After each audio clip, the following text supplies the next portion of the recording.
Let's mic news at 7।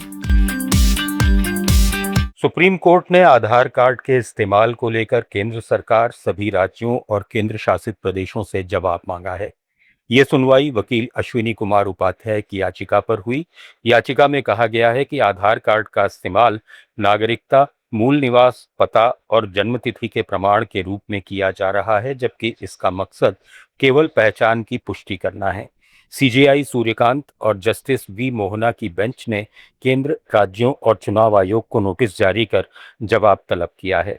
याचिकाकर्ता ने मांग की है कि आधार का उपयोग सिर्फ पहचान पत्र के तौर पर सीमित किया जाए और इसे नागरिकता या निवास के प्रमाण के रूप में स्वीकार नहीं किया जाए।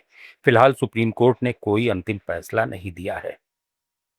देश की सुरक्षा को लेकर एक बड़ी चेतावनी सामने आई है। रिपोर्ट के मुताबिक जहाज और जलमार्ग मंत्रालय के समुद्री सुरक्षा विंग ने अलर्ट जारी किया है कि देश की जमीन और समुद्री सीमाओं के पास मौजूद महत्वपूर्ण ठिकानों पर दुश्मन ड्रोन से हमला हो सकता है। मंत्रालय के पत्र में कहा गया है कि बदलते वैश्विक हालात को देखते हुए यह खतरा गंभीर है और ऐसे ड्रोन हमले रणनीतिक ठिकानों के कामकाज को बाधित कर सकते हैं। इसी को देखते हुए सुरक्षा एजेंसियों को तुरंत प्रभाव से एंटी ड्रोन सिस्टम लगाने और संवेदनशील इलाकों की सुरक्षा मजबूत करने के निर्देश दिए गए हैं।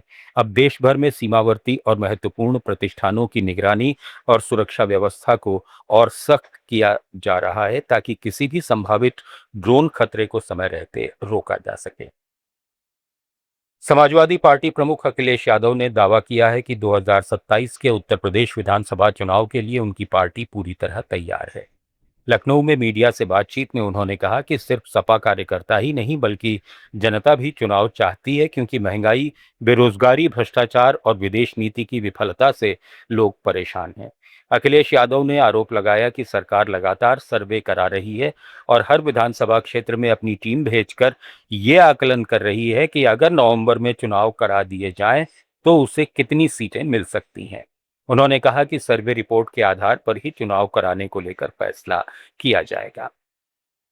प्रधानमंत्री नरेंद्र मोदी G7 शिखर सम्मेलन में हिस्सा लेने के लिए फ्रांस के एवियन शहर पहुंच गए हैं। उन्होंने सोशल मीडिया पर कहा कि वे दुनिया के बड़े नेताओं के साथ वैश्विक मुद्दों पर बातचीत करने के लिए बेहद उत्सुक हैं। भारत पूरी दुनिया को अधिक सुरक्षित, समृद्ध और टिकाऊ बनाने के लिए सभी देशों के साथ मिलकर काम करने के लिए पूरी तरह प्रतिबद्ध है। इस दौरे पर वे कई देशों के राष्ट्राध्यक्षों के साथ खास बैठकें भी करेंगे। जयपुर में कॉकरोच जनता पार्टी के फाउंडर अभिजीत दीपके पर हुए हमले के बाद सियासत गर्मा गई है। दीपके ने आरोप लगाया कि इस हादसे में आरएसएस से जुड़े लोगों का हाथ था। सरकार या उसकी विचारधारा के खिलाफ बोलने वालों के साथ अक्सर ऐसा होता है। बता दें कि 15 जून को जयपुर में सीजेपी के प्रदर्शन के दौरान भीड़ में शामिल कुछ युवकों ने दीपके को थप्पड़ मारे थे। फिलहाल दीपके नागपुर में हैं, जहां आज संविधान चौक पर पार्टी ने प्रदर्शन किया। इस बीच इस सीजेपी के इंस्टाग्राम अकाउंट पर फॉलोअर्स की संख्या को लेकर भी चर्चा है। पार्टी का दावा है कि उसके अकाउंट पर 2,25,00,000 फॉलोअर्स हैं। बिहार की पूर्व मुख्यमंत्री राबड़ी देवी को आवंटित 10 सर्कुलर रोड सरकारी आवास खाली करने की समय सीमा 15 जून को समाप्त हो चुकी है, लेकिन अब तक परिवार ने आवास खाली नहीं किया है। सूत्रों के मुताबिक राबड़ी देवी ने राज्य सरकार को पत्र लिखकर लालू प्रसाद यादव की स्वास्थ्य स्थिति का हवाला दिया है। बताया गया है कि संक्रमण के खतरे को देखते हुए डॉक्टरों ने लालू यादव को परिवार के अन्य सदस्यों से अलग रहने की सलाह दी है। इसी वजह से मौजूदा आवास में उनके लिए विशेष व्यवस्था की गई है। साथ ही किडनी ट्रांसप्लांट के बाद उन्हें सीढ़ियां चढ़ने से भी मना किया गया है।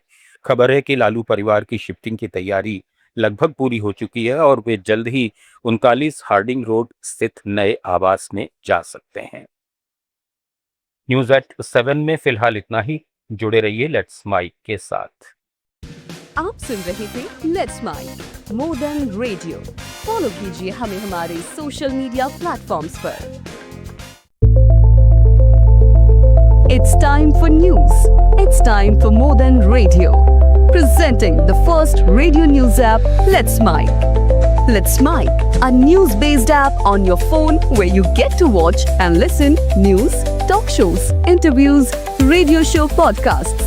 On Let's Mic, you get all relevant information of